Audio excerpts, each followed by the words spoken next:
Donc, on peut aller dans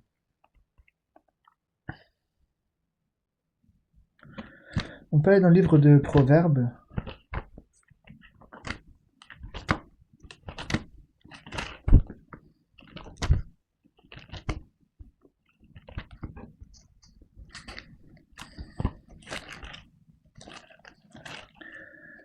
Alors, d'abord le Proverbe 16.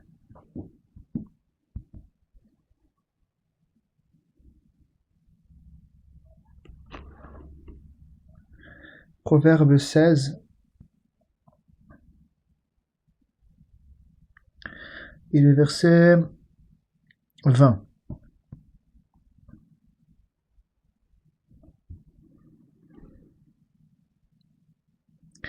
Il dit: celui qui réfléchit sur les choses trouve le bonheur, et celui qui se confie en l'Éternel est heureux. Celui qui est sage de cœur est appelé intelligent, et la douceur des lèvres augmente le savoir. La sagesse est une source de vie pour celui qui la possède, et le châtiment des insensés, c'est leur folie. Donc Proverbe 16 et le verset 23 maintenant. Il dit: celui qui est sage de cœur manifeste la sagesse par sa bouche, et l'accroissement de son savoir paraît sur ses lèvres. Les paroles agréables sont un rayon de miel, douces pour l'âme et salutaires pour le corps. Amen. Donc là, je reprends le verset 23. Il dit: celui qui est sage de cœur manifeste la sagesse par sa bouche, et l'accroissement de son savoir paraît sur ses lèvres. Les paroles agréables sont un rayon de miel, douces pour l'âme et salutaires pour le corps. Maintenant, si on va dans Proverbe 18, juste après,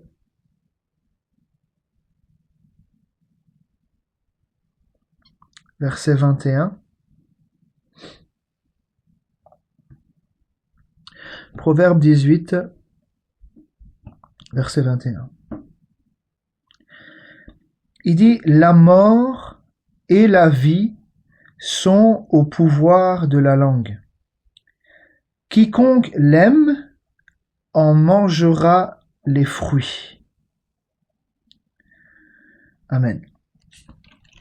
Donc là, ici, si le Seigneur le permet, je vais revoir certaines choses. On peut aller dans Proverbe, ici, Proverbe, toujours ici, Proverbe au chapitre 8. Juste un petit peu avant.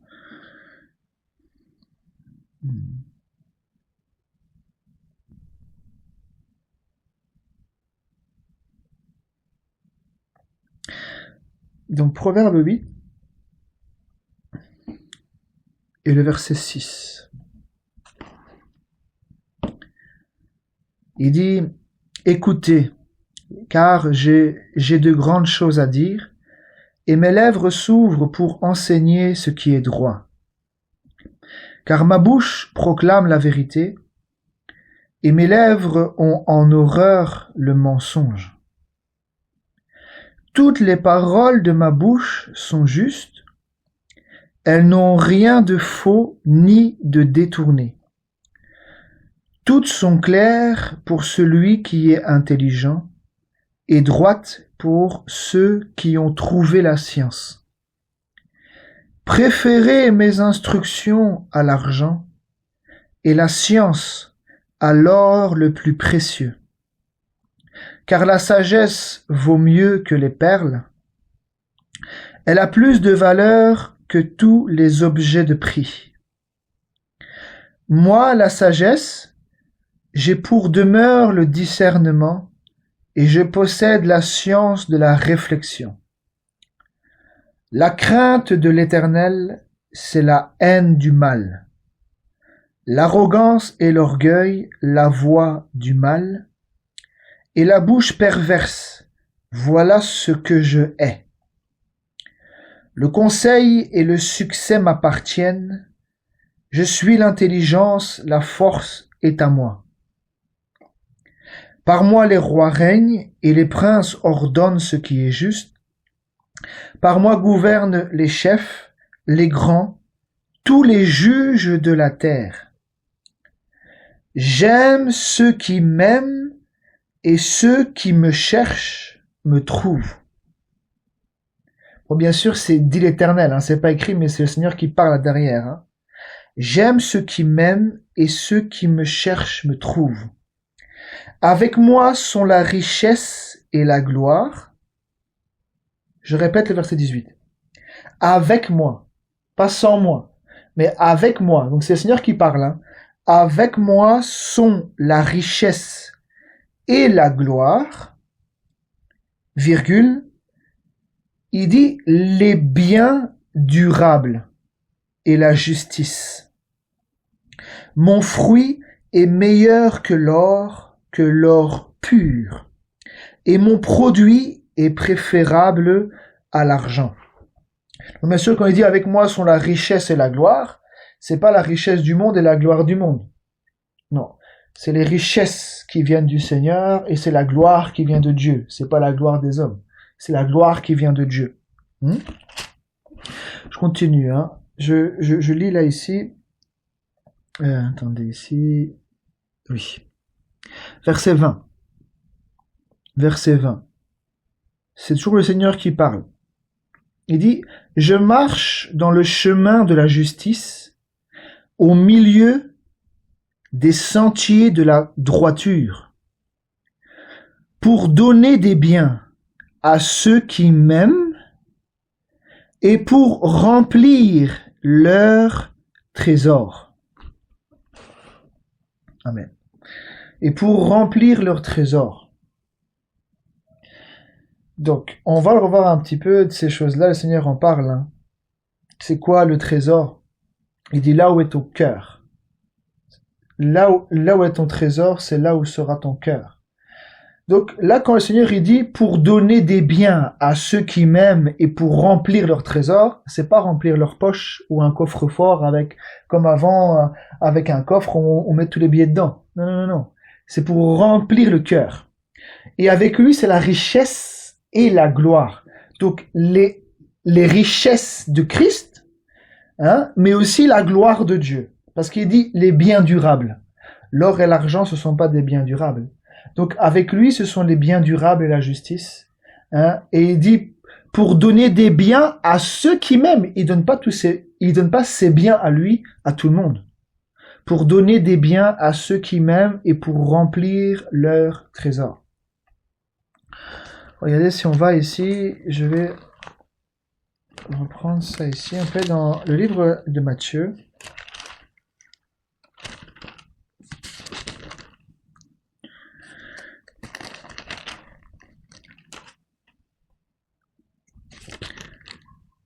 Alors, un instant, ici dans le livre de Matthieu.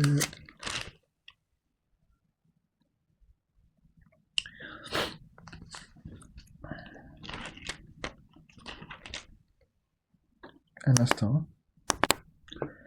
On peut aller dans Matthieu au chapitre 7, je crois, ici. Attendez.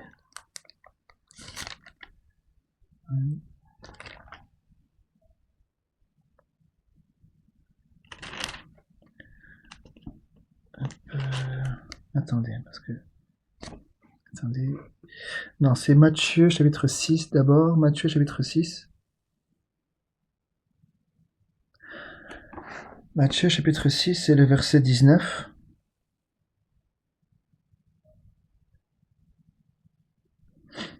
Matthieu 6, verset 19. Il dit, ne vous amassez pas des trésors sur la terre, où la teigne et la rouille détruisent, et où les voleurs percent et dérobent. Mais amassez-vous des trésors dans le ciel, où la teigne et la rouille ne détruisent point, et où les voleurs ne percent ni ne dérobent. Car là, où est ton trésor, là aussi sera ton cœur. Amen. On peut le voir que là, le verset 21, c'est un lieu. Regardez bien qu'est-ce qu'il dit. Car là, où est ton trésor, là aussi sera ton cœur. Mais il dit, ne vous amassez pas des trésors sur la terre, mais amassez-vous des trésors dans le ciel. Donc tout dépend où notre cœur il est placé. Maintenant, on l'a vu ensemble dans les Saintes Écritures, il y a pas si longtemps que ça, on l'a vu dans Colossiens. Il dit, si donc vous êtes ressuscités, cherchez les choses d'en haut, là où Christ est assis à la droite de Dieu. Affectionnez-vous aux choses d'en haut et non à celles qui sont sur la terre, parce que vous êtes morts et votre vie est cachée avec Christ en Dieu. Donc, une personne qui est morte et ressuscitée avec le Seigneur, il comprend qu'il y a un trésor. Il y a un trésor que le Seigneur veut donner, des biens durables, non plus les choses qu'il avait auparavant, la convoitise de la chair, la convoitise des yeux, le vouloir de posséder, de vouloir être quelque chose sur la terre, mais il a réellement compris par la grâce de Dieu qu'il y a un trésor dans le ciel. Donc là, il dit, car là où est ton trésor, là aussi sera ton cœur. Je continue toujours dans Matthieu. Un instant, il faut que je trouve ça. Un instant.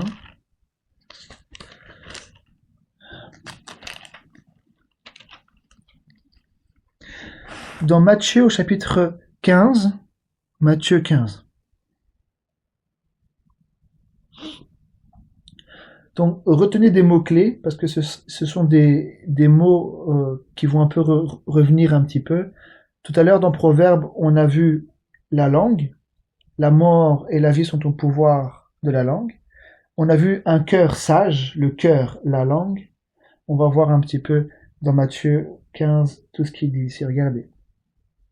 Verset 1, il dit « Alors des pharisiens et des scribes vinrent de Jérusalem auprès de Jésus et dirent « Pourquoi tes disciples transgressent-ils la tradition des anciens ?»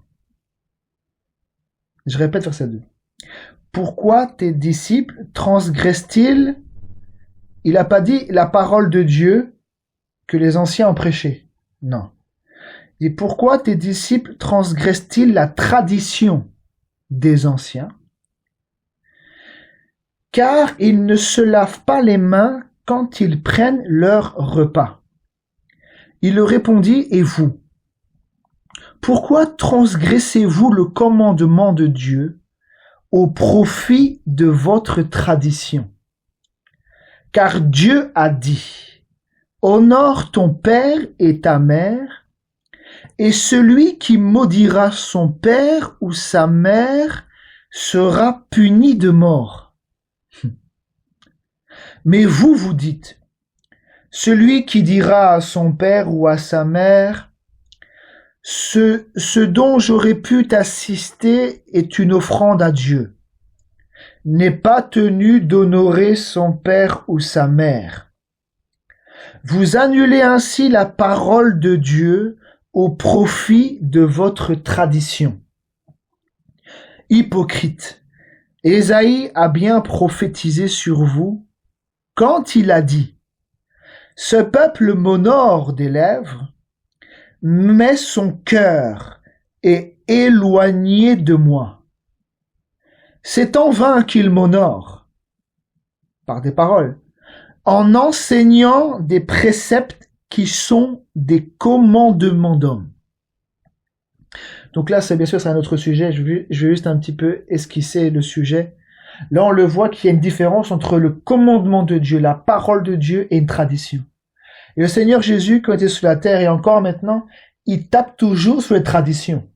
Parce que quand il y a tradition, ça veut dire qu'il y a des commandements d'hommes, des préceptes d'hommes, que les hommes poussent les autres hommes à obéir à des commandements d'hommes et à se détourner de la parole de Dieu. Et là, le Seigneur avait dit, que le Seigneur avait déjà dit là-bas dans la loi, tu dois honorer ton père et ta mère. C'est pas une offrande à Dieu. Tu dois le faire, c'est un commandement. C'est pas une offrande que tu fais à Dieu en allant assister ton père ou ta mère. Non, non, non, c'est un commandement. Et eux, ils avaient dit, non, c'est une offrande que tu fais à Dieu. Non, c'est pas une offrande, c'est un commandement. Et le Seigneur a repris sur ça en disant, vous avez fait une tradition d'homme. Hein? Vous annulez la parole de Dieu au profit de votre tradition. Donc, ils avaient une tradition aussi, c'est que avant de manger, il fallait se laver les mains, parce que sinon, tu étais impur. Hein? Bon, maintenant, regardez. Verset 10. Ayant appelé à lui la foule, il lui dit, écoutez et comprenez. Ce n'est pas ce qui entre dans la bouche qui souille l'homme, mais ce qui sort de la bouche, c'est ce qui souille l'homme. Alors ses disciples s'approchèrent et lui dirent, sais-tu que les pharisiens ont été scandalisés des paroles qu'ils ont entendues? Il répondit, toute plante que n'a pas planté mon Père céleste sera déracinée. Donc lui, ils avaient l'apparence d'une plante, de quelque chose qui était planté, qui avait poussé de la part du Seigneur. Mais là, Jésus il dit, toute plante que n'a pas planté mon Père céleste sera déracinée. Laissez-les. Ce sont des aveugles qui conduisent des aveugles. Si un aveugle conduit un aveugle, ils tomberont tous deux dans une fosse. Pierre, prenant la parole, lui dit, explique-nous cette parabole. Et Jésus dit, vous aussi êtes-vous encore sans intelligence? Ne comprenez-vous pas que tout ce qui entre dans la bouche va dans le ventre, puis est jeté dans les lieux secrets? Mais ce qui sort de la bouche vient du cœur, et c'est ce qui souille l'homme. Vous voyez, c'est pas ce qui entre dans la bouche, le manger, ou même si je me lave pas les mains et que c'est sale, c'est pas grave, c'est pas ça qui va souiller. Mais ce qui souille, c'est ce qui sort de la bouche, parce que ce qui sort de la bouche, ça vient du cœur. Et c'est ce qui souille l'homme. Car c'est du cœur que viennent les mauvaises pensées, les meurtres, les adultères, les débauches, les vols, les faux témoignages, les calomnies. Voilà les choses qui souillent l'homme. Mais manger sans s'être lavé les mains, cela ne souille point l'homme. Amen. Je continue encore sur cette lancée-là. On peut aller dans Marc au chapitre 7. Marc 7.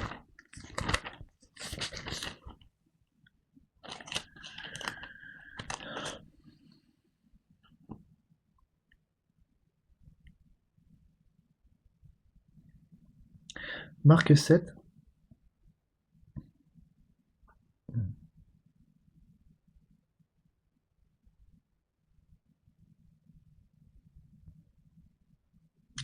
Verset 14. Marc 7, 14. Ensuite, ayant de nouveau appelé la foule à lui, il lui dit, écoutez-moi tous et comprenez. Il n'est hors de l'homme rien qui, entrant en lui, puisse le souiller. Mais ce qui sort de l'homme, c'est ce qui le souille. Si quelqu'un a des oreilles pour entendre, qu'il entende. Lorsqu'il fut entré dans la maison, loin de la foule, ses disciples l'interrogèrent sur cette parabole. Il leur dit, vous aussi êtes-vous donc sans intelligence? Ne comprenez-vous pas que rien de ce qui du dehors entre dans l'homme ne peut le souiller?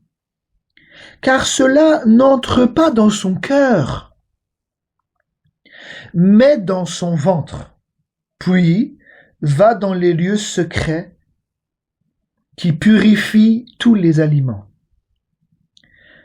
Il dit encore, ce qui sort de l'homme, c'est ce qui souille l'homme, car c'est du dedans, c'est du cœur des hommes que sortent les mauvaises pensées, les adultères, les débauches, les meurtres, les vols, les cupidités, les méchancetés, la fraude, le dérèglement, le regard envieux, la calomnie, l'orgueil, la folie. Toutes ces choses mauvaises sortent du dedans et souillent l'homme. Ça sort du dedans et c'est ce qui souille l'homme. Allez, je continue encore un peu sur cette lancée. Revenons dans Matthieu, ça ne vous dérange pas. Matthieu ici.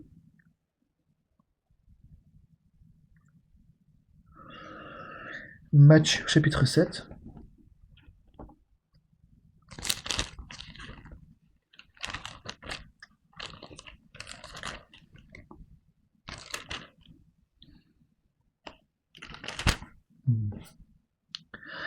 Matthieu 7 et le verset 15.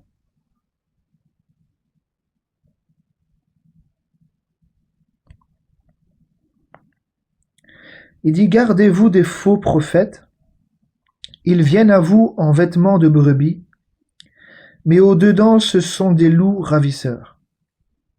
Vous les reconnaîtrez à leurs fruits. Cueille-t-on des raisins sur des épines ou des figues sur des chardons? Tout bon arbre porte de bons fruits, mais le mauvais arbre porte de mauvais fruits. Un bon arbre ne peut porter de mauvais fruits, ou un mauvais arbre porter de bons fruits. Tout arbre qui ne porte pas de bons fruits est coupé et jeté au feu. C'est donc à leurs fruits que vous les reconnaîtrez. Je continue un instant. Allez, on peut aller dans Matthieu, au chapitre 12. Comme ça, en même temps, je vous montrerai ce que j'avais parlé l'autre jour. Voilà, au moins, vous le verrez que c'est écrit ici. Donc, dans Matthieu, chapitre 12, le verset 24. Matthieu 12, 24. Les pharisiens, ayant entendu cela, dirent, cet homme ne chasse les démons que par Belzébul, prince des démons. Comme Jésus connaissait leurs pensées, il leur dit, tout royaume divisé contre lui-même est dévasté, et toute ville ou maison divisée contre elle-même ne peut subsister. Si Satan chasse Satan, il est divisé contre lui-même. Comment donc son royaume subsistera-t-il? Et si moi je chasse les démons par Belzébul, vos fils, par qui les chassent-ils?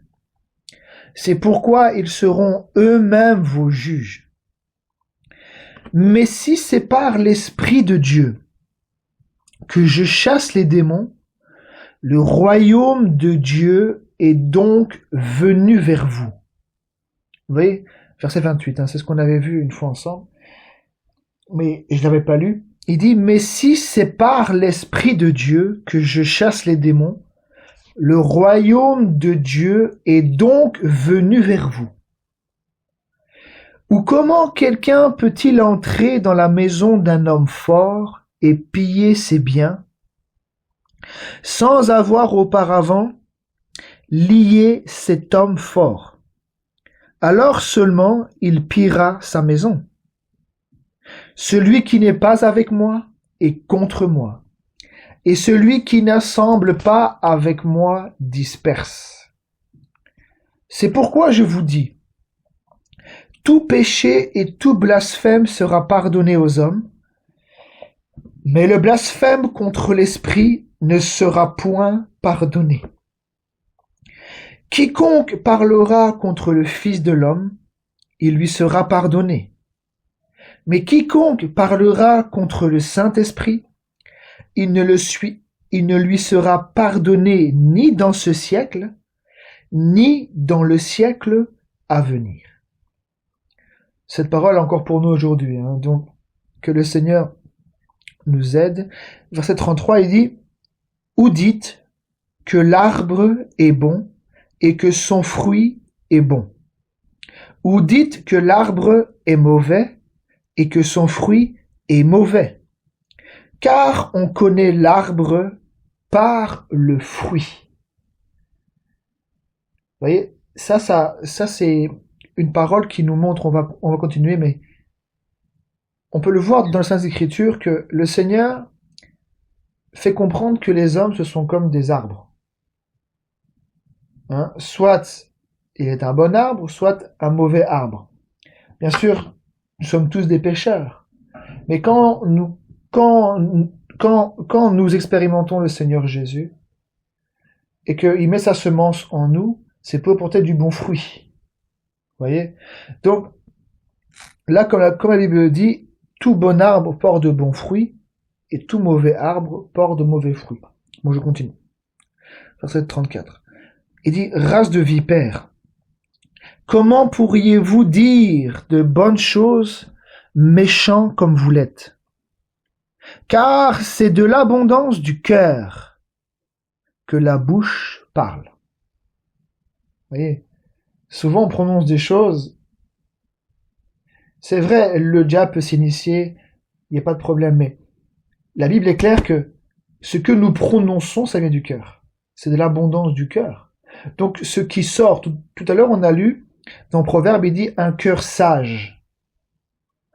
Dans un cœur sage, celui qui a un cœur sage, ça se manifeste par les paroles. Vous voyez? Donc les paroles, ça montre aussi qu'est-ce qu'il y a dans le cœur, puisque c'est de l'abondance du cœur que la bouche parle. Vous voyez? Pour ça que le Seigneur, il pointe le cœur. À plusieurs reprises dans les Saintes Écritures, on peut le voir même dans Proverbes, il dit « Garde ton cœur, plus que toute autre chose, car de lui viennent les sources de la vie, ou la source de la vie. » Donc, ici, je continue. Au verset, on était au verset 34 à la moitié là-bas. Car c'est de l'abondance du cœur que la bouche parle. L'homme bon tire de bonnes choses de son bon trésor. Et l'homme méchant tire de mauvaises choses de son mauvais trésor. Vous vous souvenez, là où est ton trésor, c'est là où sera ton cœur.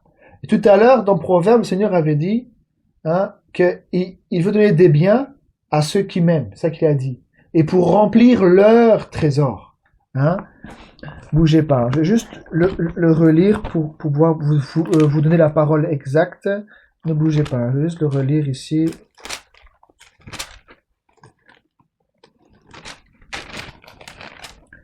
Donc le Seigneur, il dit, pour donner des biens à ceux qui m'aiment et pour remplir leur trésor. Donc je continue, verset 35, il dit, l'homme bon, donc ça on a lu, l'homme bon tire de bonnes choses de son bon trésor, et l'homme méchant tire de mauvaises choses de son mauvais trésor. Je vous le dis au jour du jugement, les hommes rendront compte de toute parole vaine qu'ils auront proférée. Car par tes paroles tu seras justifié, et par tes paroles tu seras condamné. Amen. Donc là on voit le cœur, la langue, la parole, ce sont des choses qui sont ensemble, qui vont ensemble. Puisque là, il a dit aux pharisiens, race de vipère, c'est-à-dire race du serpent. Ça veut dire fils du diable. Il dit, mais comment pouvez-vous dire de bonnes choses?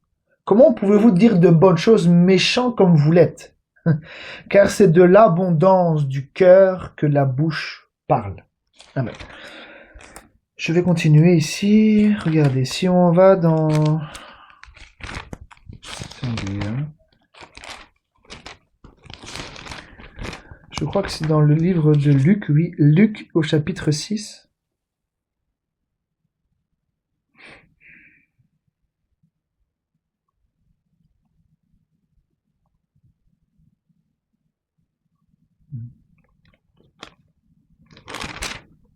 Luc 6. Bon, c'est intéressant, donc on va monter un petit peu en haut.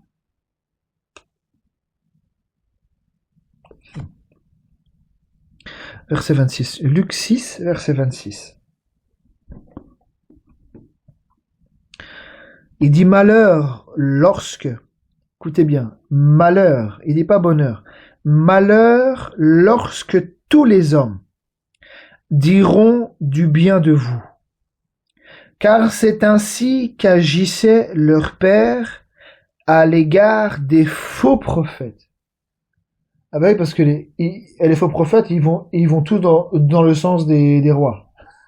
Souvenez Josaphat, avec l'autre roi. Il y avait 400 ou autant de prophètes là. Il dit, devons-nous monter à Ramod en Galade? Ils ont tous dit oui, mais c'était des faux prophètes. Ils ont tous dit oui, donc ça les arrangeait bien. Mais il y en a un qui vient. Il dit, mais Josaphat, il vient, il dit, mais n'y a-t-il pas encore un prophète de l'Éternel par qui nous puissions le consulter? Il dit, si, Michée, mais je l'aime pas parce que il prononce que du mal. Il dit, ne parle pas comme ça. Il arrive, Michée arrive, il lui dit la vérité. Il lui dit que s'il va là-bas, il dit qu'il voit là-bas sur les montagnes Israël dispersé comme des brebis qui n'ont point de berger, quelque chose comme ça. Qu'est-ce qui s'est passé? Il a mis ce prophète-là, il a mis ce prophète là-bas dans la prison, je crois, là-bas pour pouvoir voir. Bon, je vais vous lire après parce que je veux pas trop parler. Hein. Mais on le voit là-bas, les faux prophètes. On le voit là-bas que certainement que il plaisait à beaucoup de personnes qui voulaient pas entendre la vérité. Donc on disait que du bien, mais là il dit malheur, malheur, voyez. Donc certainement que si nous sommes des vrais enfants de Dieu, des vrais prophètes ou voilà ou des vrais serviteurs du Seigneur, certainement qu'on ne plaira pas à tout le monde. Ça c'est sûr, parce que un vrai serviteur, il a une position par rapport à Dieu. Il ne veut pas plaire aux hommes, il veut plaire à Dieu. Donc ce qui est sûr, c'est que sa position, ce qu'il dit et fait, ben, ça rendra pas chez tout le monde. Donc il y en a aussi qui vont haïr, il y en a aussi qui seront pas d'accord avec lui et avec ce qu'il dit. Vous voyez? Bon, je continue. Hein. Alors, donc là, si on va, donc là on était dans Luc 6, je continue, hein, verset 27. Il dit, mais je vous dis à vous, qui m'écoutez, aimez vos ennemis, faites du bien à ceux qui vous haïssent, bénissez ceux qui vous maudissent, priez pour ceux qui vous maltraitent. Si quelqu'un te frappe sur une joue, présente-lui aussi l'autre. Je vais vous montrer que ces choses-là sont arrivées si Dieu permet que je retrouve la parole. Un juste, il ne résiste pas au méchant. Si nous sommes justes, le Seigneur va nous conduire et il nous montre le chemin. Et certainement que le juste, il ne résiste pas au méchant. C'est-à-dire que s'il lui gifle, il va se laisser gifler. Et il va pas commencer à se révolter, à prendre les gants et aussi taper. Non. Dit, si quelqu'un te frappe sur une joue, présente-lui aussi l'autre. Si quelqu'un prend ton manteau, ne l'empêche pas de prendre encore ta tunique. Donne à quiconque te demande et ne réclame pas ton bien à celui qui s'en empare. Ce que vous voulez que les hommes fassent pour vous, faites-le de même pour eux. Si vous aimez ceux qui vous aiment, quel gré vous en saura-t-on? Les pécheurs aussi aiment ceux qui les aiment. Si vous faites du bien à ceux qui vous font du bien, quel gré vous en sera-t-on? Ou quelle récompense? Les pécheurs aussi agissent de même. Et si vous prêtez à ceux de qui vous espérez recevoir, quel gré vous en sera-t-on? Les pécheurs aussi prêtent aux pécheurs afin de recevoir l'appareil. Mais aimez vos ennemis, faites du bien et prêtez sans rien espérer. C'est-à-dire en retour, de ne pas espérer l'appareil. Non. Quand on donne, on n'espère rien en retour. Le Seigneur, il s'est donné. Il s'est donné. Hein? Mais nous, en tant qu'humains, quand on fait quelque chose, on n'attend rien en retour. Vous voyez, si on l'a fait avec l'Esprit de Dieu, si on l'a fait avec l'amour divin, on n'attend rien de personne. Vous voyez? Et si on attend l'appareil, on est toujours au niveau humain. Là, comme il dit, ben, les païens aussi, ils attendent. Tu dis, tu prêtes à quelqu'un ou tu invites quelqu'un chez toi. C'est pour ça qu'il dit, hein. Il dit, mais lorsque vous faites un repas, hein, invitez les estropiés, les boiteux, etc. pour pas qu'ils vous rendent l'appareil, hein. Parce que quand tu invites quelqu'un, bah, t'aimerais aussi que l'autre, tu aimerais aussi que l'autre aussi puisse te rendre l'appareil. Vous voyez? Mais en tant qu'enfant de Dieu, quand on fait quelque chose, on n'attend rien de retour. Hein, parce qu'on le fait avec l'amour de Dieu. Ici, il dit, mais aimez vos ennemis, faites du bien et prêtez sans rien espérer. Et votre récompense sera grande. Et vous serez fils du Très-Haut, car il est bon pour les ingrats et pour les méchants. Donc la Bible dit que le Seigneur, il est bon pour les justes et pour les injustes. Son soleil se lève sur les justes et sur les injustes. La pluie tombe sur le juste et sur les injustes. Et donc nous aussi, comme là il dit, car il est bon, c'est Dieu, car il est bon pour les ingrats et pour les méchants. Soyez donc miséricordieux, comme votre Père est miséricordieux. Et miséricordieux. Ne jugez point, et vous ne serez point jugés. Ne condamnez point, et vous ne serez point condamnés. Absolvez, et vous serez absous. Absolver, ça veut dire que tu acquittes la dette, les offenses des autres envers toi. C'est ça, absoudre. On absout les péchés. Hein? Toi, il dit absolvez, et vous serez absous. Donnez, et il vous sera donné. On versera dans votre sein une bonne mesure, serrée, secouée et qui déborde. Car on vous mesurera avec la mesure dont vous vous serez servi. Il leur dit aussi cette parabole. Un aveugle peut-il conduire un aveugle?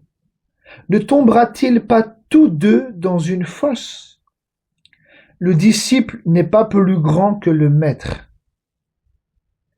Mais tout disciple, pas seulement quelques-uns, non, mais tout disciple accompli sera comme son maître. Pourquoi vois-tu la paille qui est dans l'œil de ton frère et n'aperçois-tu pas la poutre qui est dans ton œil? Ou comment peux-tu dire à ton frère, frère, laisse-moi ôter la paille qui est dans ton œil, toi qui ne vois pas la poutre qui est dans le tien?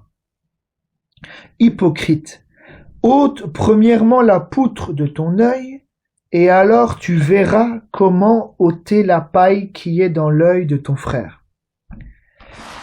Ce n'est pas un bon arbre qui porte du mauvais fruit, ni un mauvais arbre qui porte du bon fruit.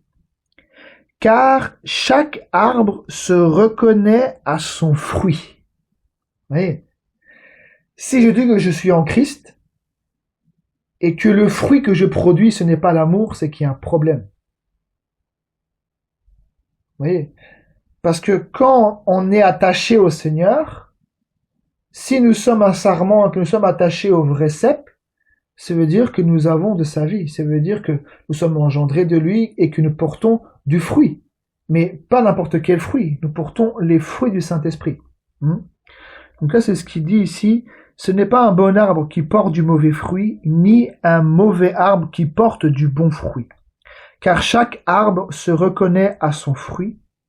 On ne cueille pas des figues sur des épines, et l'on ne vendange pas des raisins sur des ronces.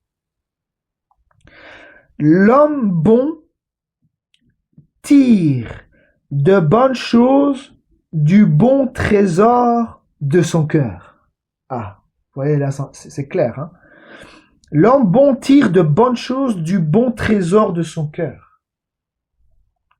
Et le méchant tire de mauvaises choses de son mauvais trésor, car c'est de l'abondance du cœur que la bouche parle. Vous voyez encore, hein? Car c'est de l'abondance du cœur que la bouche parle. Voyez. Donc, si nous avons été touchés par le Seigneur dans notre cœur, de toute façon, c'est dans le cœur. On va le voir, hein. Je vais encore le montrer ici, regardez. Si on va dans Jean ici, Jean au chapitre 1 ou 2.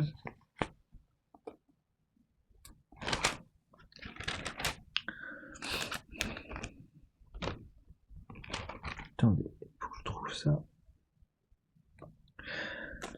Non, attendez, c'est pas Jean, un petit instant. Attendez, hein. Tac.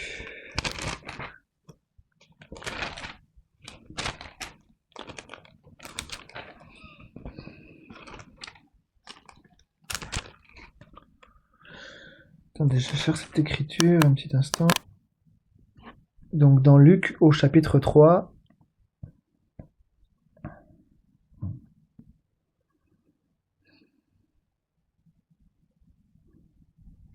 Luc 3, à partir du verset 2. Luc 3, verset 2. Luc 3, verset 2. Il dit, et du temps des souverains sacrificateurs Anne et Caïphe. La parole de Dieu fut adressée à Jean, fils de Zacharie dans le désert. Et il alla dans tout le pays des environs du Jourdain, prêchant le baptême de repentance à cause du pardon des péchés, selon ce qui est écrit dans le livre des paroles d'Ésaïe le prophète. C'est la voix de celui qui crie dans le désert, préparez le chemin du Seigneur, aplanissez ses sentiers. Toute vallée sera comblée, toute montagne et toute colline seront abaissées. Ce qui est tortueux sera redressé, et les chemins raboteux seront aplanis. Et toute chair verra le salut de Dieu. Il disait donc à ceux qui venaient en foule pour être baptisés par lui, « Race de vipères, qui vous a appris à fuir la colère à venir. Produisez donc des fruits dignes de la repentance. » Vous voyez, donc Jean a prêché premièrement le baptême de repentance. Les gens confessaient leurs péchés. Là, je parle, c'était avec Jean. Au temps de Jean, c'était au temps de Jean. Aujourd'hui, ce n'est plus le baptême de Jean. Aujourd'hui, c'est l'évangile qui est prêché. Mais avant que Christ vienne, le Seigneur a envoyé Jean-Baptiste pour préparer le chemin du Seigneur en faisant baptiser, que les gens viennent confesser leurs péchés, à se faire baptiser pour le pardon des péchés. Mais aujourd'hui, on baptise au nom du Seigneur Jésus-Christ. Mais là, c'était au temps de Jean. Et là, on le voit, des pharisiens viennent pour avoir la parole exacte, parce que là, il dit une foule, mais en fait, c'était les pharisiens. Tout le monde n'était pas la race du serpent ou des enfants du diable, non. Et là, quand il vient vers eux, il dit « Race de vipères, qui vous a appris à fuir la colère à venir? Produisez donc des fruits dignes de la repentance. Et ne vous mettez pas à dire en vous-même, nous avons Abraham pour père. Car je vous déclare que de ces pierres, Dieu peut susciter des enfants à Abraham. » Donc il venait vers Jean et pour se faire baptiser. Mais il dit, mais qui vous a appris à fuir la colère à venir? Produisez donc des fruits dignes de la repentance. Donc, eux ne s'étaient pas repentis. Parce que quelqu'un qui a goûté à la repentance, il y a des fruits qui suivent. C'est pour ça qu'il dit, il y a des œuvres qui suivent. C'est pour ça qu'il dit au verset 8, produisez donc des fruits dignes de la repentance. Donc, quelqu'un qui expérimente la repentance, il y a des fruits qui sortent de cela. Vous voyez? Donc, c'est ce qu'il dit, hein. Produisez donc des fruits dignes de la repentance et ne vous mettez pas à dire en vous-même, nous avons Abraham pour père. Car je vous déclare que de ces pierres, Dieu peut susciter des enfants à Abraham. Déjà, même la cognée est mise à la racine des arbres. Tout arbre donc qui ne produit pas de bons fruits sera coupé et jeté au feu. La foule l'interrogeait disant, que devons-nous donc faire? Il leur répondit, que celui qui a 2 tuniques partage avec celui qui n'en a point, et que celui qui a de quoi manger agisse de même. Il vint aussi des publicains pour être baptisés, et ils lui dirent, Maître, que devons-nous faire? Il leur répondit, n'exigez rien au-delà de ce qui vous a été ordonné. Des soldats aussi lui demandèrent, et nous? Vous voyez, des soldats. Il y a un centenier qui a cru au Seigneur Jésus. Il y a des soldats. Des soldats aussi lui demandèrent, et nous? Que devons-nous faire? Il leur répondit, ne commettez ni extorsion, ni fraude envers personne. Et contentez-vous de votre solde. Parce qu'un soldat, il a une solde. Contentez-vous de votre solde. Comme le peuple était dans l'attente et que tous se demandaient en eux-mêmes si Jean n'était pas le Christ, il leur dit à tous, moi je vous baptise d'eau, mais il vient celui qui est plus puissant que moi. Et je ne suis pas digne de délier la courroie de ses souliers. Lui, il vous baptisera du Saint-Esprit et de feu. Amen. Donc là, on le voit, au verset 9, il dit, déjà même la cognée est mise à la racine des arbres. Parce que quand la cognée elle est mise avec la repentance. Quand Dieu met la cognée, c'est pour une repentance au plus profond. Et pour qu'il y ait du fruit qui sorte de cela. C'est-à-dire qu'une personne qui est repentie, une personne qui a goûté à la repentance, on va voir sa vie. On va voir quelque chose qui va changer dans ses œuvres, dans sa manière de se comporter, d'être avec les uns et les autres. Ce qu'il a fait auparavant, comme il a été convaincu du péché. Comme il sait que tout ce qu'il a fait c'est mal, qu'il a été pardonné. Certainement que le fruit va sortir. Certainement qu'il y a des choses qui vont sortir autour de lui. Il volait, il ne volait plus. Avant, il travaillait pas, maintenant, il veut travailler pour pouvoir aussi soutenir ceux qui en ont besoin, etc., etc. Il y a un fruit qui sort de cela, et c'est pouvoir suivre la justice. Parce qu'avant, condamné pour le péché. Alors, le Seigneur te convainc du péché, donc ce n'est plus pour retourner dedans. Non, c'est justement pour pouvoir vivre selon la justice. Vous voyez? Donc, là, bien sûr, c'est autant de gens. Mais ceux qui ont cru à l'évangile, ceux qui ont vraiment reçu le Seigneur Jésus, il y a une repentance qui s'est faite avec le Seigneur, au plus profond. Je vais vous montrer, merci Seigneur, parce que je l'ai montré à mon frère Marcel ici il y a 2 jours, mais merci Seigneur. Le Seigneur permet que ces choses soient dites. Dans Acte 2, regardez dans Acte 2.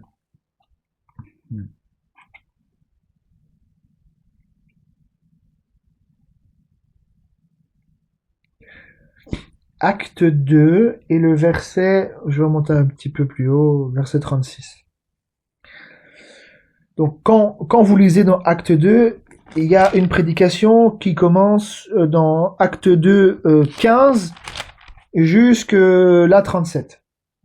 Ouais, donc, il y a quelque chose qui a été annoncé. Il y a quelque chose qui a été prêché. Une personne qui a été annoncée. C'est Jésus-Christ de Nazareth. Et on le voit, l'Esprit de Dieu à travers Pierre ramène à ce que David il a dit là-bas dans les psaumes, là-bas dans tel prophète pour que Dieu puisse montrer la véracité de sa parole, que tout ce qui avait été annoncé par les prophètes, ça s'est accompli. Et que Jésus, c'est lui le Christ, c'est lui le Seigneur qui a parlé à Moïse, c'est lui le Seigneur et le Sauveur. Donc ici, dans Acte 2, au verset 36, il dit que toute la maison d'Israël sache donc avec certitude que Dieu a fait Seigneur et Christ ce Jésus que vous avez crucifié. Il dit après, et c'est toujours après, pas avant. Après avoir entendu ce discours, ils eurent le cœur vivement touché. Vous voyez, c'est pas juste dans l'esprit un petit peu compris. Non, non, non.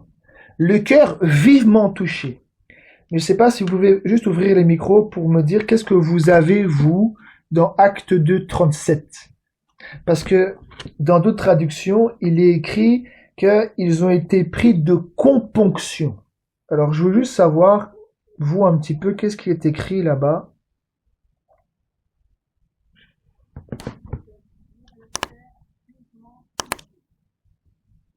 D'accord. Et les autres, si c'est possible, je sais pas ce que vous avez là-bas.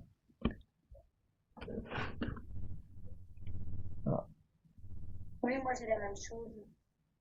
Ok, le cœur vivement touché, c'est ça? Oui.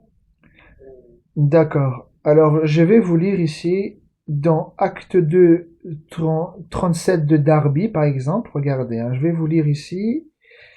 Petit instant, je le prends. Il dit, c'est dans Darby, hein, donc si vous avez Darby, vous pourrez vérifier. Il dit, et ayant entendu ces choses, ils eurent le cœur. Vous voyez, saisis de componction. Vous voyez. Alors quand j'ai lu ça, je dis tiens, componction. Alors je dis bon, je vais aller voir, donc je vais vous lire hein, l'étymologie de componction du latin. Bon voilà, bref, hein, je vais pas vous lire le latin, mais ça veut dire piquer fort. Dans la religion, bon bien sûr, il donne une signification de la religion, ça veut dire douleur, regret d'avoir offensé Dieu. Vous voyez, c'est une douleur. Vous voyez, une componction, ça veut dire, tu étais piqué fortement dans ton cœur. Donc, qu'est-ce qui se passe? C'est que tu as de la peine. C'est que ton cœur est dans la pénitence. Il n'est pas impénitent, mais il est dans la pénitence. C'est-à-dire qu'il y a la peine. Dans la peine, donc il y a un regret qui se fait. Il y a une repentance qui se fait. Vous voyez, regardez. Donc là, ici, vous irez voir. Hein, il y a dans Darby, mais aussi... je vais peut-être prendre Martin aussi, comme ça vous l'avez. Dans Martin, c'est une Bible, hein, Martin de 1744, donc on remonte à loin. Mais la même chose aussi, au verset 37, il dit, et ayant ouï ces choses, ils eurent le cœur touché de componction. Vous voyez? Donc c'est ça. C'est une douleur, amertume, tristesse profonde. Vous voyez, une tristesse profonde éprouvée à l'idée d'avoir offensé Dieu. Ouais. Donc, ça peut arriver que par le Seigneur. Parce que c'est par la parole de Dieu qu'ils ont été touchés. Parce qu'il faut que cette semence, elle soit entendue et qu'elle puisse aussi rentrer. Et pour qu'elle puisse rentrer, il faut d'abord casser la glace. Il faut d'abord briser le mur. Il faut d'abord toucher le cœur de Pierre. Et que le cœur de Pierre soit brisé. Que le cœur soit brisé. Qu'il y ait une peine, une tristesse. Et ça, ce n'est pas une fabrication humaine. Non. C'est une visitation de la part de Dieu lui-même. En utilisant ses serviteurs, la parole est annoncée. Et sous l'effet de la prédication, Le cœur est vivement touché. Il est saisi de componction. Alors, quand tu es touché comme ça par la parole et que le Seigneur te visite, la tristesse que tu as là, c'est pas une tristesse superficielle. Tu es vraiment pris à l'intérieur d'une tristesse très profonde. Une peine au plus profond de toi-même d'avoir offensé Dieu. C'est ça quand le Seigneur il dit, quand le Saint-Esprit viendra, il vous convaincra du péché. Alors quand tu es convaincu du péché, c'est pas comme l'homme là, comme il dit, l'homme là c'est comme un arbre. Hein? Mais ce n'est pas touché aux branches. Non, non, c'est à la racine même. C'est à la racine qu'on est touché, au plus profond. Alors quand la repentance, elle vient comme ça, au plus profond, avec le Seigneur, alors là, quand c'est la pure parole qui est sortie, qui t'a brisé le cœur, et que tu rentres en Christ, réellement, la parole de Dieu, la pure parole de Dieu, elle t'a fait naître de nouveau. Vous voyez? Et ça, on le voit que c'est sous l'effet de la prédication. Pierre n'a pas dit premièrement, repentez-vous et que chacun de vous soit baptisé au nom du Seigneur Jésus-Christ. C'est pas la première des choses qu'il a dit. La première des choses qu'il a dit, il a prêché Christ. Et en prêchant Jésus-Christ, en prêchant l'évangile, le cœur premièrement a été touché. Alors il dit, mais que ferons-nous maintenant? Donc là, après il dit au verset 38, Pierre leur dit, repentez-vous et que chacun de vous soit baptisé au nom de Jésus-Christ pour obtenir le pardon de vos péchés. Donc là aussi, je vais vous montrer dans d'autres traductions. Donc là, je suis dans Martin. Dans Martin, il dit, et Pierre leur dit, amendez-vous et que chacun de vous soit baptisé au nom de Jésus-Christ pour obtenir le pardon de vos péchés et vous recevrez le don du Saint-Esprit. Il n'a pas dit et peut-être, et vous recevrez le don du Saint-Esprit. Maintenant, je prends dans Darby, acte 2, 38, il dit, et Pierre leur dit, repentez-vous et que chacun de vous soit baptisé au nom de Jésus-Christ en rémission des péchés et vous recevrez le don du Saint-Esprit. Et là maintenant je prends une ici dans Osterwald. Dans Osterwald, ceci une vieille Bible.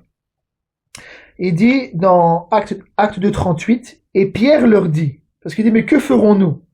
Alors là il dit, convertissez-vous et que chacun de vous soit baptisé au nom de Jésus-Christ pour obtenir la rémission des péchés et vous recevrez le don du Saint-Esprit.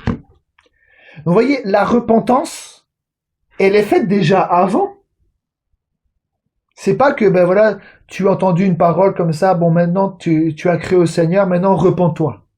Mais non, la repentance, elle se fait sous l'action de la prédication. Sous l'action de la parole de Dieu qui est prêchée, l'homme, son cœur a été touché. C'est ce qui s'est passé là. Pierre a d'abord prêché l'évangile, il n'a pas dit, voilà ce que le Seigneur veut, repentez-vous, et que chacun de vous soit baptisé. Vous voyez, il y a une différence entre avant avec Jean. Jean avait dit, repentez-vous, car le royaume des cieux est proche. Jésus aussi avait dit, repentez-vous, car le royaume des cieux est proche.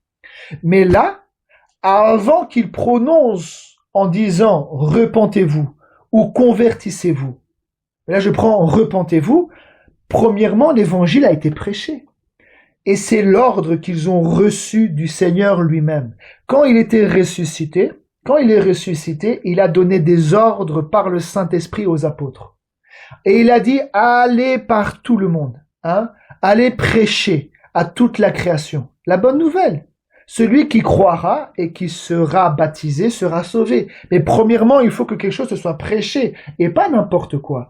Il faut que Christ soit prêché. La prédication de Jésus-Christ. Christ crucifié, ressuscité. Et que en entendant la parole de Dieu, ton cœur soit touché. Vous voyez? Convaincu par le Saint-Esprit. Et ça, c'est ça l'œuvre de Dieu. C'est lui qui bâtit son église. On ne peut pas fabriquer ça. On ne peut pas fabriquer cette voie-là. C'est l'œuvre de Dieu depuis le commencement par le Saint-Esprit. C'est lui qui annonce à travers les hommes. Il utilise des hommes pouvoir parler. Hein, l'homme parle par le Saint-Esprit, mais c'est Dieu qui parle. Et quand il donne sa parole, sous l'effet de la parole vient et elle vient toucher ton cœur.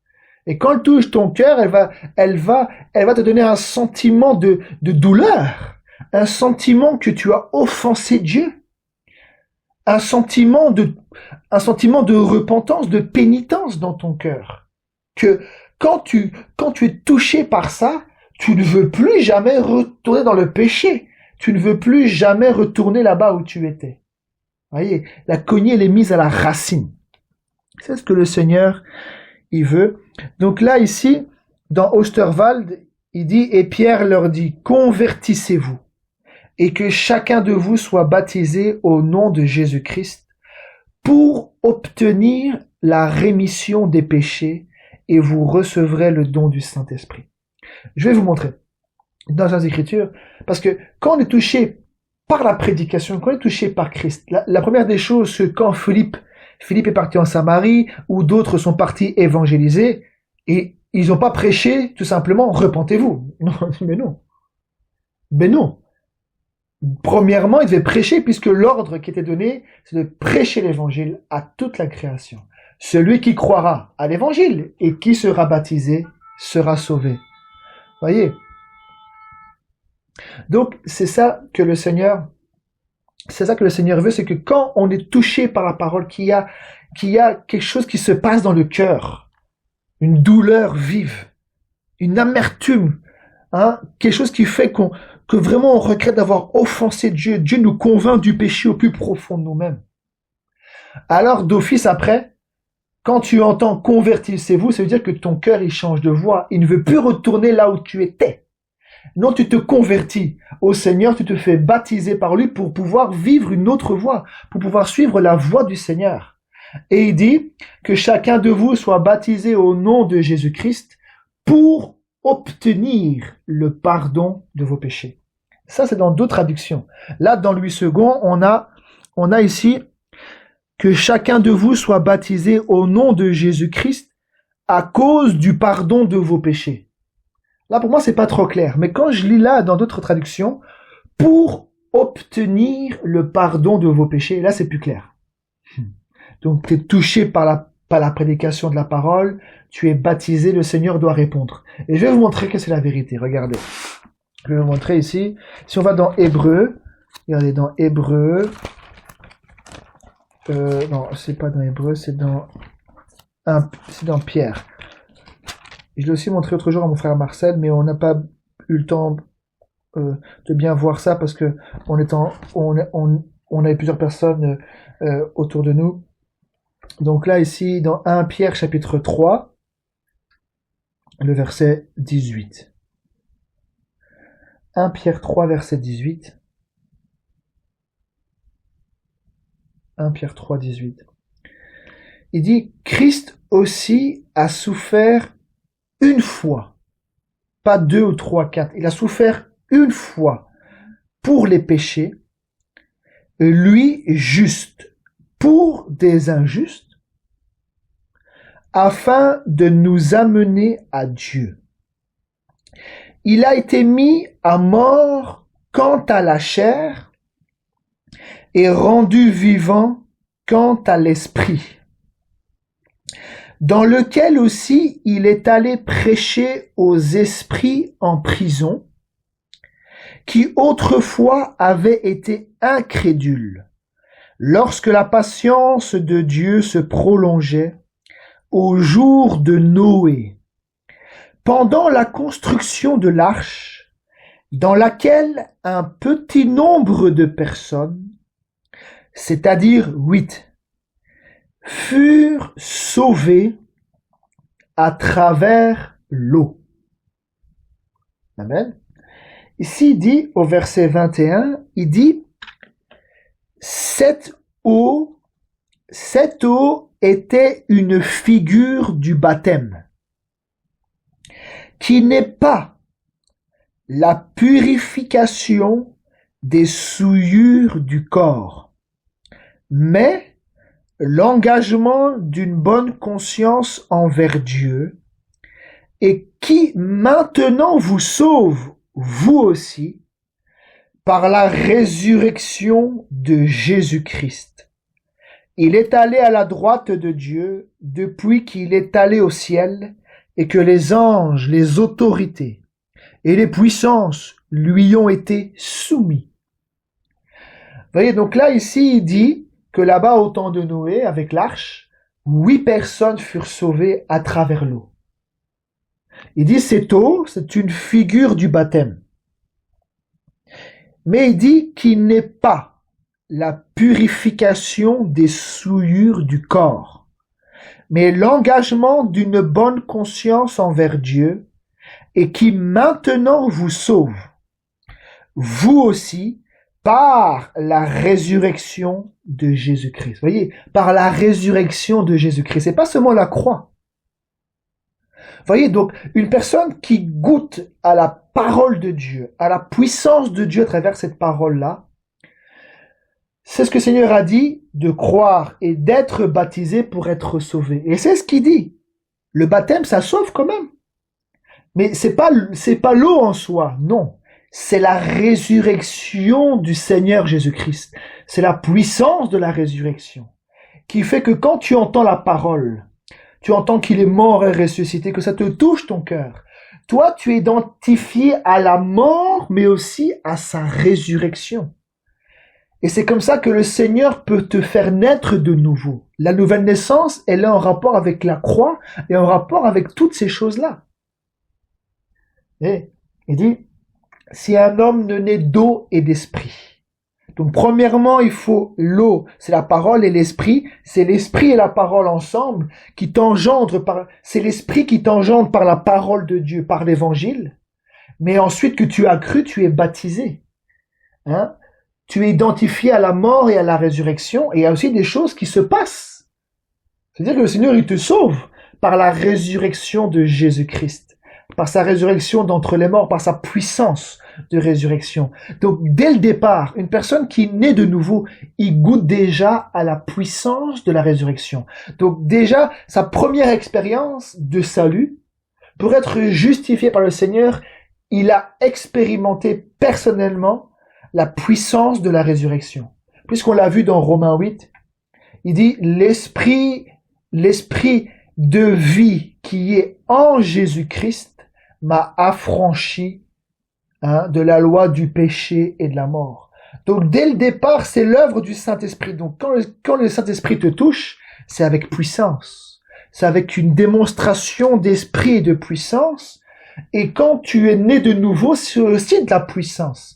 Parce que c'est par la résurrection de Jésus-Christ notre Seigneur. Donc là, ici, je vais vous lire, juste dans d'autres traductions, dans 1 Pierre 3, attendez, je vais juste vous montrer, pour bien comprendre quelque chose. Parce que ici, quand il dit au verset 21, cette eau était une figure du baptême, qui n'est pas la purification des souillures. Donc là, il dit clairement que le baptême, ce n'est pas la purification des souillures. Mais il dit, mais l'engagement d'une bonne conscience envers Dieu. Voyez? Donc c'est comme si l'homme s'engage, dit, maintenant j'ai une bonne conscience et maintenant je m'engage avec toi. Mais regardez qu'est-ce qu'il dit ailleurs. Je vais vous montrer dans d'autres traductions. Regardez, 1 Pierre 3, verset 21, pour bien comprendre. Parce que si nous avons reçu le Seigneur Jésus-Christ de la Bible, que nous avons été touchés par sa puissance, que nous sommes baptisés en Christ, il y a dû avoir, le ciel a dû s'ouvrir. Le ciel doit s'ouvrir et il doit y avoir une réponse d'en haut. Quand Jésus-Christ a été baptisé, il est sorti de l'eau, le ciel s'est ouvert. Bon, là, il a reçu le Saint-Esprit. Mais le but, c'est que un pécheur qui est privé, tous les hommes sont privés de la gloire de Dieu, puisque tous ont péché. C'est-à-dire que quand le Seigneur maintenant, quand tu passes et que tu arrives en Christ, le Seigneur doit quand même te répondre. Il doit répondre et il doit ouvrir la voie pour que tu puisses voir la gloire, pour que lui puisse répondre et te pardonner de tes péchés. Voyez? Allez, qu'est-ce qu'il dit ici? Je vais vous lire ici, donc dans 1 Pierre 3, verset 21. Attendez, hein, je prends Darby, je vais prendre Darby comme ça. Il dit donc l'eau là-bas à travers laquelle ils ont été sauvés là, avec l'arche. Il dit or, donc c'est dans Darby, hein, vous pourrez aller voir.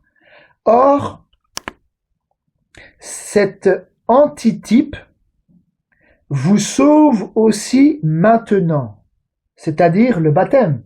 C'est logique puisqu'il dit celui qui croira et qui sera baptisé sera sauvé. Ça c'est l'ordre général. Vous voyez, après si une personne va mourir, bon ça c'est l'affaire de Dieu. Mais l'ordre général, c'est prêcher l'évangile, celui qui croira et qui sera baptisé sera sauvé. Oui, mais je crois, mais je ne veux pas me faire baptiser au nom du Seigneur Jésus-Christ. Alors c'est qu'il y a un problème. Vous voyez? Donc là il dit ici, or cet antitype vous sauve aussi maintenant, c'est-à-dire le baptême. Il dit, non le dépouillement de la saleté de la chair, mais la demande à Dieu d'une bonne conscience par la résurrection de Jésus-Christ qui est à la droite de Dieu. Vous voyez ici, c'est pas l'engagement d'une bonne conscience, c'est pas moi qui m'engage. Bien sûr, quand on a cru au Seigneur, on était touché, je veux dire, c'est un choix. Mais là, ici, dans cette parole-là, il dit que le baptême, ce n'est pas le dépouillement de la saleté de la chair, mais la demande à Dieu d'une bonne conscience. Vous voyez, c'est différent. C'est-à-dire que quand tu as cru, que tu te fais baptiser, en fait, tu demandes à Dieu une bonne conscience. C'est-à-dire que tu as été touché et tu montres que tu es baptisé pour obtenir le pardon des péchés. C'est ce qu'il dit dans Acte 2:38. Dans d'autres traductions, il dit que chacun de vous soit baptisé au nom du Seigneur Jésus-Christ pour obtenir le pardon de vos péchés. C'est-à-dire que quand maintenant la chose est exacte, quand une personne est touchée par la puissance du Saint-Esprit, à travers l'Évangile, la personne rentre dans les eaux du baptême, elle s'est baptisée au nom du Seigneur Jésus-Christ, qu'est-ce qu'elle demande à Dieu? Elle demande à Dieu, Seigneur, c'est quelque part, on ne dit pas de répéter, mais quelque part, on demande à Dieu une bonne conscience. Ça veut dire quoi? Ça veut dire qu'un homme pécheur, une prostituée, un voleur, un tricheur, un menteur, tous les pécheurs qui viennent à Christ, des grands ou des petits pécheurs, mais je prends les grands, hein. Je prends les grands pécheurs, hein, parce je crois qu'on est tous des grands pécheurs, hein. Un pécheur qui vient à Christ, je prends une prostituée qui vient à Christ. Elle entend l'évangile, elle est touchée dans son cœur vivement, elle a une peine par le Saint-Esprit, convaincue du péché. Elle prend les eaux du baptême. Qu'est-ce qu'elle demande à Dieu? Elle demande une bonne conscience. Le Seigneur lui répond en lui ôtant les péchés. Puisque Jean-Baptiste a dit, voici l'agneau de Dieu qui ôte les péchés du monde. C'est-à-dire que, en faisant ça, tu demandes à Dieu de me réponds-moi, viens ôter mes péchés. Et il doit répondre. Il y a quelque chose qui doit se passer du ciel. Le Seigneur doit descendre, prendre les péchés et les mettre lui-même dans la mer de l'oubli. C'est ce que la Bible dit, hein, dans l'océan de l'oubli. C'est lui qui doit le faire. C'est pas nous comment on va le faire pour nous. Il faut qu'il y ait une réponse de Dieu. C'est comme ce chant dit, blanc, plus blanc que neige, dis-moi que tu m'as pardonné, dis-moi du haut des cieux que tu m'as pardonné. Mais à la fin, c'est oui, tu m'as répondu des cieux, hein, ton amour m'a tout pardonné. Oui, blanc, plus blanc que la neige. Donc une personne qui rentre là, il demande à Dieu une bonne conscience. C'est-à-dire qu'une prostituée, peu importe le pécheur, qui est coupable, parce que quand tu es touché par le Saint-Esprit, tu te sens coupable quand même. Tu te sens coupable à l'intérieur de toi, il y a une peine qui se fait, il y a une repentance qui se fait. Mais ça, pour ôter les péchés et même la culpabilité, pour avoir une bonne conscience. Quelqu'un qui a une bonne conscience, c'est quelqu'un qui est innocent, n'est-ce pas? Donc ça, c'est une demande à Dieu. Et Dieu doit venir ôter les péchés parce que tu as cru, tu es en Christ. Il faut que le Seigneur réponde et montrer que le sang a de l'efficacité par sa puissance. Il doit ôter les péchés et aussi enlever de la conscience la culpabilité. Parce que si une prostituée qui vient à Jésus, elle rentre en Christ et elle n'a pas une bonne conscience, alors il y a un problème. Alors ça veut dire que il y a un problème avec l'évangile, il y a un problème avec la puissance de Dieu, avec la puissance du sang et l'expérience qui se passe entre elle et le Seigneur. Mais une personne qui vient réellement, une personne qui a expérimenté le Seigneur Jésus par la parole et aussi avec le baptême, le Seigneur descend, il donne une bonne conscience. Ça veut dire qu'il te fait naître de nouveau et tu es comme un bébé qui vient sortir du ventre de ta mère.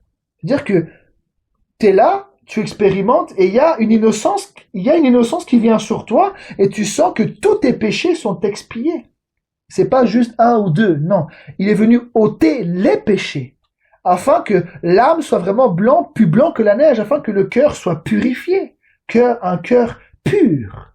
Voyez? Et ça, c'est vraiment une expérience que le Seigneur donne. Voyez, une personne qui est un pécheur, peu importe, qui est coupable, qui se sent coupable, et qui a plein de péchés sur lui, quand il rencontre le Seigneur, quand il y a la parole qui est prêchée, qui prend le baptême avec la puissance de Dieu, le Seigneur doit répondre, il doit expérimenter ça. Le Seigneur doit donner une bonne conscience. Voyez, regardez, je vais finir par ça. Voyez, parfois, en allant un peu dans d'autres traductions, en tout cas pour moi, je sens que c'est plus clair, entre l'engagement d'une bonne conscience et la demande à Dieu d'une bonne conscience, c'est pas la même chose. Vous voyez? Donc, en faisant ça, on demande à Dieu une bonne conscience. Vous voyez, ça veut dire qu'il doit y avoir une réponse. Parce qu'il est l'agneau qui ôte les péchés. Donc, si je suis en lui, réellement, je dois avoir expérimenté le fait que le Seigneur est venu un jour ôter tous mes péchés. Il m'a donné une bonne conscience. Après, ensuite, les péchés. Nous ne sommes pas des pécheurs, mais si nous bronchons, que nous commettons des fautes, ça c'est en Christ. Et la Bible dit que si quelqu'un a péché, nous avons un avocat auprès du Père, Jésus-Christ le juste. Le Seigneur ne se lasse pas de pouvoir pardonner parce que une personne qui est en Christ, le Seigneur aussi va le convaincre du péché, il va vouloir marcher droit avec le Seigneur, donc il y aura une repentance, il y aura le vouloir de marcher droit avec le Seigneur au fur et à mesure, en écoutant la parole de vérité qui reprend et qui corrige. Voyez, mais ça c'est en Christ. Mais si nous sommes en Christ, la Bible dit, nous sommes une nouvelle créature ou une nouvelle création. Les choses anciennes sont passées. Si réellement une personne est en Christ, les choses anciennes sont passées. Je veux dire que le Seigneur a ôté tous ses péchés. Un fils ou une fille de Dieu qui est engendré par Dieu, par l'Esprit et la parole, qu'il est rentré là-bas dans les eaux du baptême, qui est réellement en Christ. Et par la puissance de Dieu ressuscité aussi en Christ, il est une nouvelle création et tous ses péchés passés sont effacés. Et toutes choses sont devenues nouvelles. C'est la Bible qui le dit. Regardez, je continue encore ici. Attendez,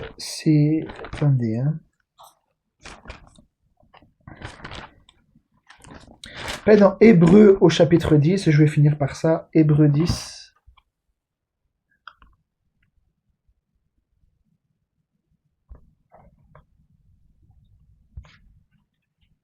Hébreux 10, verset 1. Regardez bien. On va lire des choses ensemble.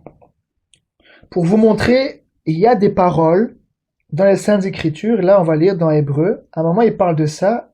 Il parle de la perfection, mais pas la perfection en Christ. Parce que être parfait en Christ, ça veut dire d'être arrivé à la perfection en Christ. Mais là, on va voir qu'il est écrit être parfait, la perfection sous le rapport de la conscience. Et je vais vous montrer, à travers les Saintes Écritures, regardez, dans Hébreux 10, verset 1, regardez qu'est-ce qu'il dit. En effet, la loi qui possède une ombre des biens à venir, et non l'exacte représentation des choses, ne peut jamais, par les mêmes sacrifices qu'on offre perpétuellement chaque année, amener les assistants à la perfection. Alors là, on continue encore. Donc là, il dit bien que les sacrifices, que on offrait là-bas selon la loi chaque année, avec le jour des grandes expiations, ça n'amenait jamais les assistants à la perfection.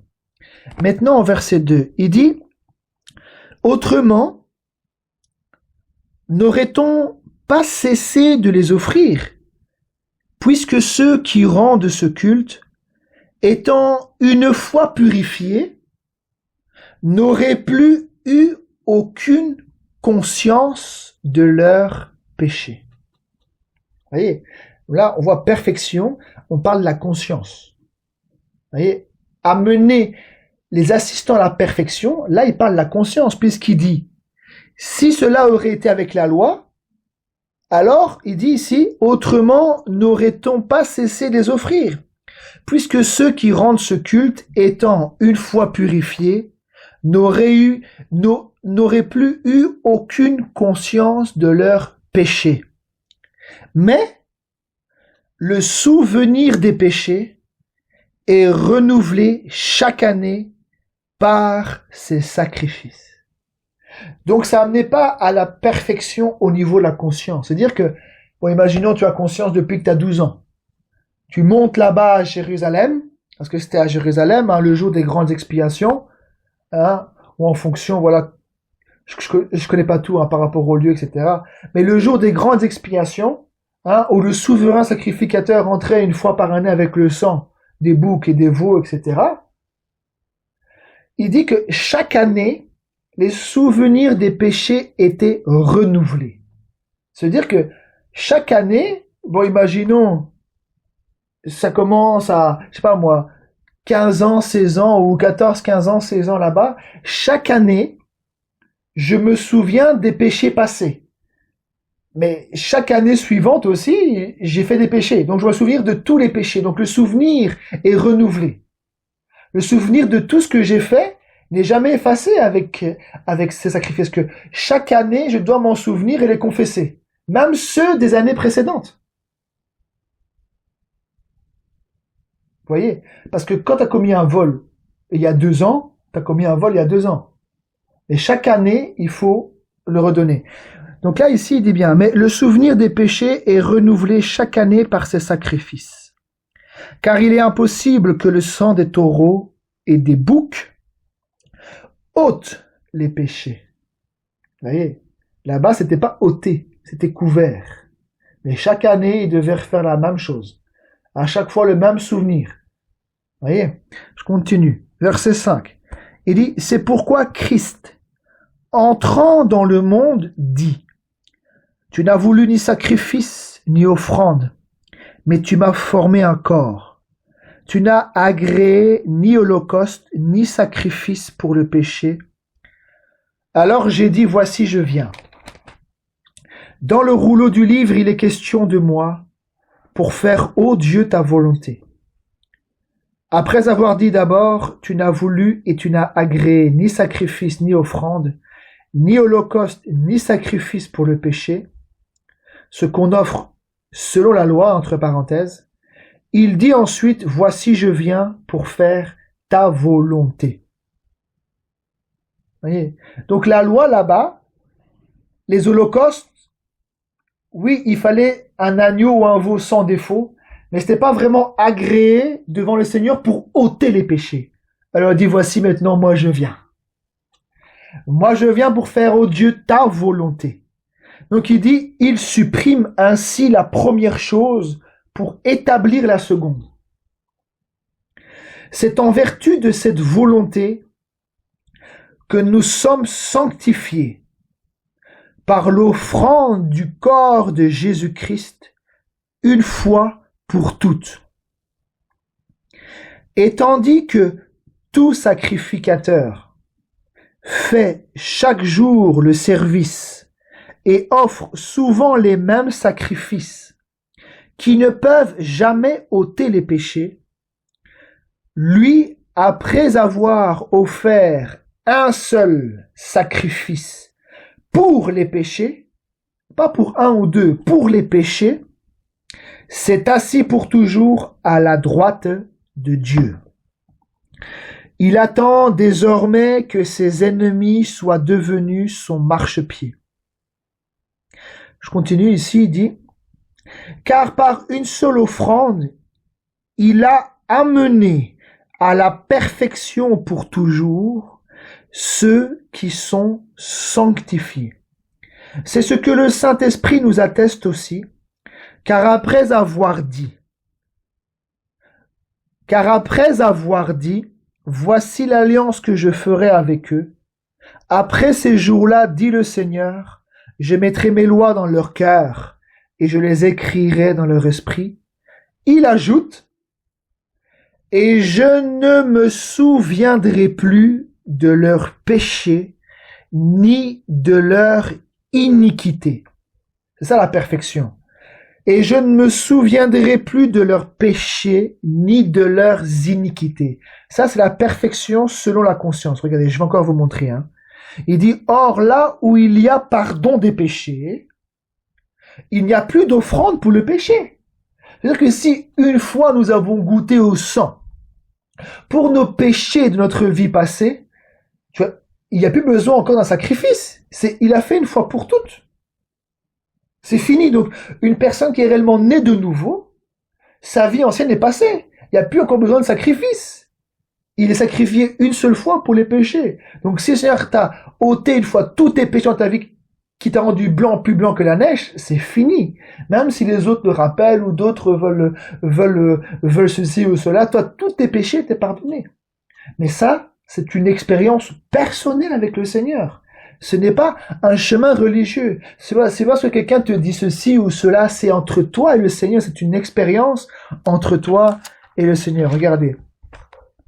Regardez qu'est-ce qu'il dit ici dans Hébreux 9. Je vais aussi lire Hébreux 9. Regardez dans Hébreux 9. Parce que ce que je voulais vous montrer, c'est dans Hébreux 9. Je pensais que c'était dans 10, mais dans le 10, là, on a déjà une information concernant la perfection sous le rapport à la conscience. Mais là, ici, il le dit plus clairement dans Hébreux 9, au verset 8. 6. Au verset 6. Hébreux 9, verset 6. Il dit, or, ces choses étaient ainsi disposées. Les sacrificateurs qui font le service entrent en tout temps dans la première partie du tabernacle, ce qu'on appelle le lieu saint. Mais dans la seconde partie, c'est-à-dire le lieu très saint, le saint des saints, le souverain sacrificateur seul entre une fois par an, non sans y porter du sang qu'il offre pour lui-même et pour les péchés du peuple. Il dit, le Saint-Esprit montré par là. Donc déjà, avec ce tabernacle-là, le Saint-Esprit montrait par là que le chemin du lieu très saint n'était pas encore ouvert. Vous voyez, parce qu'il y avait un voile. Et ce voile-là, quand Christ est mort, quand il a expiré, quand il a rendu l'esprit, le voile du temple s'est déchiré de bas en haut. Il dit donc, le Saint-Esprit montrait par là que le chemin du lieu très saint n'était pas encore ouvert, tandis que le premier tabernacle subsistait. C'est un symbole pour le temps présent. Il signifie que les dons et sacrifices présentés ne peuvent rendre parfait sous le rapport de la conscience celui qui rend ce culte. Donc avec le sang des veaux et des boucs, ça ne rendait pas parfait au niveau de la conscience. C'est-à-dire que ta conscience n'était pas purifiée pour que tu n'aies plus conscience de tes péchés. Non. Tous les ans, c'était renouvelé. C'est ce qu'on a vu dans Hébreux 10. C'est la même chose qu'il dit ici. Il dit, c'est un symbole pour le temps présent. Il signifie que les dons et sacrifices présentés ne peuvent rendre parfait sous le rapport de la conscience celui qui rend ce culte. Il était avec les aliments, les boissons et les diverses ablutions, des ordonnances charnelles imposées seulement jusqu'à une époque de réformation. Mais Christ est venu comme souverain sacrificateur des biens à venir, il a traversé le tabernacle plus grand et plus parfait, qui n'est pas construit de main d'homme, c'est-à-dire qui n'est pas de cette création. Et il est entré une fois pour toutes dans le lieu très saint, non avec le sang des boucs et des veaux, mais avec son propre sang, ayant obtenu une rédemption éternelle. Une rédemption éternelle. Il dit, car si le sang des taureaux et des boucs et la cendre d'une vache répandue sur ceux qui sont souillés sanctifie et procure la pureté de la chair, là il parle de la chair, il parle pas du cœur, de l'âme, il parle de la chair, parce qu'à l'époque, si un jour le Seigneur permet, on pourra aller, il y avait une vache rousse, il fallait une vache rousse, et les cendres de la vache, ça permettait de pouvoir purifier la chair. Donc là, ici, quand l'un avait péché ou était souillé, etc., avec la purification, bon, je rentre pas dedans maintenant. Il dit, car si le sang des taureaux et des boucs et la cendre d'une vache répandue sur ceux qui sont souillés sanctifie et procure la pureté de la chair, combien plus le sang de Christ, qui par l'Esprit éternel s'est offert lui-même sans tache à Dieu, purifiera-t-il votre conscience des œuvres mortes afin que vous serviez le Dieu vivant. Amen. Donc là, on le voit, que la perfection au niveau de la conscience, donc d'avoir une bonne conscience, c'est-à-dire d'être justifié, c'est-à-dire d'être pardonné de tous ses péchés, que les péchés soient ôtés, cela n'était pas possible avec le sang des boucs et des taureaux. Mais Christ qui est venu avec son sang, avec la puissance qu'il y a dans le sang, quand le Seigneur pardonne, qui vient ôter les péchés, il vient rendre parfait sous le rapport de la conscience celui qui rentre en Christ. Parce qu'il vient ôter les péchés, pas les garder, les conserver, que tu as encore conscience et que tous les ans, tu demandes au Seigneur pardon. Non. Non. Si Christ a pardonné, dans ta conscience, elle est libérée. Et ça, c'est une expérience personnelle. Et si une personne a expérimenté ça, elle le sait qu'un jour, il a goûté à ça, à une nouvelle naissance. Après, si au fur et à mesure des années, l'un ou l'autre, ou des choses où le diable voudrait revenir, il sait qu'il a expérimenté cela. Et il ne doit pas oublier que le Seigneur lui a ôté les péchés. Voyez, mais pour ne pas oublier, il faut que déjà, premièrement, un jour, le Seigneur ait pardonné les péchés. Voyez, et ça, c'est une expérience personnelle. Quand une personne, le Seigneur a ôté les péchés, qu'il a demandé à Dieu avec tout ce qu'on a vu, qu'il a expérimenté tout ça, et qu'il a demandé à Dieu une bonne conscience, que Dieu lui a ôté tous ses péchés, parce qu'il est en Christ, et que le sang de Christ ôte tous les péchés, un jour tu le sais. Un jour tu le sais que tu as expérimenté cela, que tu es né de nouveau, et que ta conscience est libérée de tous tes péchés. Sinon, on ne peut pas servir le Seigneur, c'est impossible. Parce que souvenez-vous, Israël qui était esclave là-bas, c'est un type pour l'Église aujourd'hui. Le Seigneur devait envoyer un libérateur. Premièrement, Moïse, avec une parole, avec des paroles. Le Seigneur a racheté son peuple de Pharaon et il devait sortir de là-bas, passer la mer Rouge pour pouvoir servir le Seigneur à la montagne. Il ne pouvait pas servir le Seigneur là-bas. Il devait d'abord être racheté pour pouvoir servir le Seigneur à la montagne. Donc aujourd'hui, on peut pas servir le Seigneur sans être racheté. Mais si une personne est rachetée, ça veut dire que tu n'es plus sous l'influence du diable et tous tes péchés sont pardonnés. Alors là, tu peux servir le Dieu vivant parce que tu n'es plus esclave, parce que tu n'es plus sur un poteau lié avec tous tes péchés. Vous voyez? Que le Seigneur nous éclaire dans toutes ces choses-là. On le voit qu'il y a la perfection sous le rapport de la conscience. C'est-à-dire que quand le Seigneur pardonne, dans la conscience, c'est parfait. Parce qu'il dit, je ne me souviendrai plus de leurs péchés ni de leurs iniquités.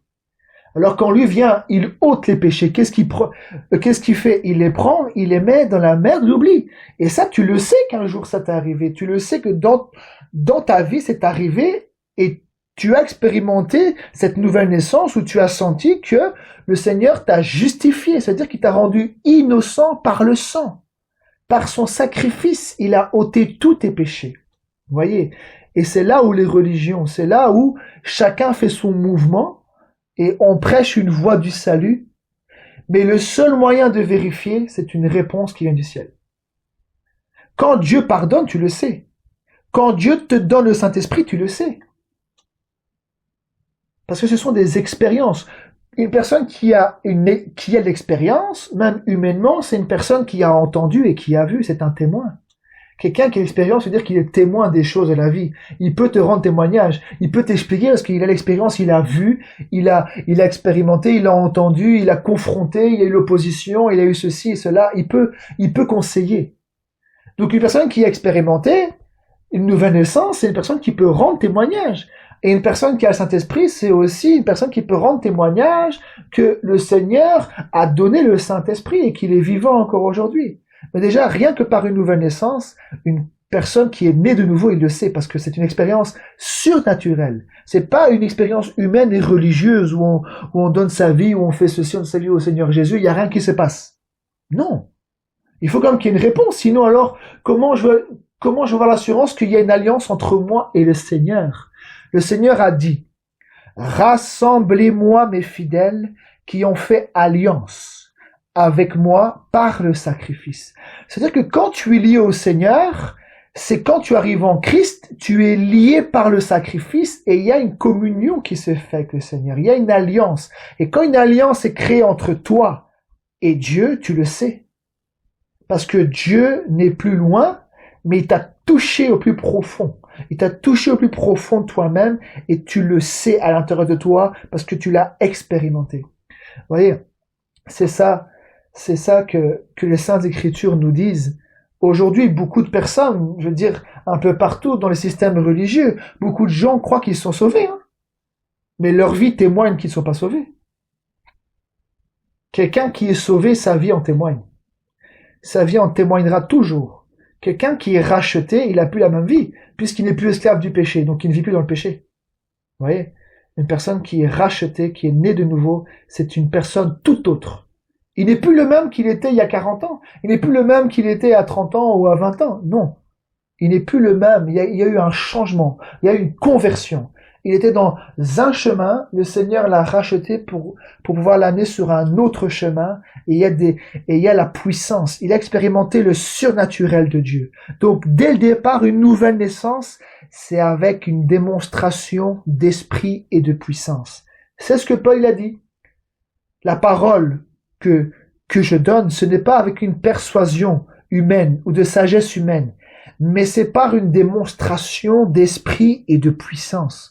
Donc, dès le départ, c'est une expérience de puissance, la puissance du Saint-Esprit qui agit sur une personne, dès le départ. Là, le cœur qui a été touché, c'est par le Saint-Esprit dans Actes 2:37. Leur cœur vivement touché, saisi de componction, c'est le Saint-Esprit qui avait agi. C'est le Saint-Esprit qui a touché leur cœur. Et c'est ça l'œuvre de Dieu. C'est là où on peut dire réellement que c'est Dieu, que c'est le Seigneur Jésus qui bâtit l'Église et non pas un homme. Que le Seigneur soit loué, que le Seigneur nous bénisse.